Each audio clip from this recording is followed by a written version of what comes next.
সকাল থেকে রাত সড়কের যানজটকে বুড়ো আঙ্গুল দেখিয়ে এখন মেট্রো যাত্রায় অভ্যস্ত নগরবাসী। তাই তো হঠাৎ বিরতিতে বেকায়দায় তারা।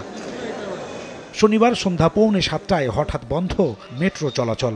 গতির পথে অভ্যস্ত মানুষ তাই যেন থেকে যায় প্ল্যাটফর্মে। কনকর্স লেভেলে বাড়তে থাকে অপেক্ষমান যাত্রী, পড়তে হয় বিপাকে। এখানে আসার পর ট্রেন বন্ধ হয়ে গেছে, আর ছাড়ে নাই। 40-45 1 ঘন্টা ওয়েট করার পরে আমাদের না করে দিয়েছে যে না ট্রেন যাবে না।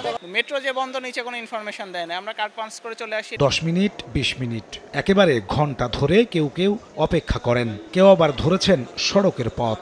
এদিকে বারবার মাইকে ঘোষণা, যাদের তাড়া তাদের অনুরোধ করা হয় বিকল্প পথ বেছে নিতে। যেহেতু এই প্রবলেম হলো হঠাৎ করে, এখন আবার কষ্ট করে যাওয়া লাগবে আর কি বাই বাসে। ওনারা এনশিওর করছে না যে হয়তো কখন আর কি মেট্রোটা আবার ছাড়বে। প্রায় 1 ঘন্টা 20 মিনিট বাদে আবার সচল হয় ট্রেন, স্বস্তি ফেরে প্ল্যাটফর্মে। ভালো লাগতেছে, অনেকক্ষণ পরে ট্রেন ছাড়লো। একটু দেরি হলেও এখন ভালো লাগতেছে, আমরা ট্রেনে যেতে পারতেছি।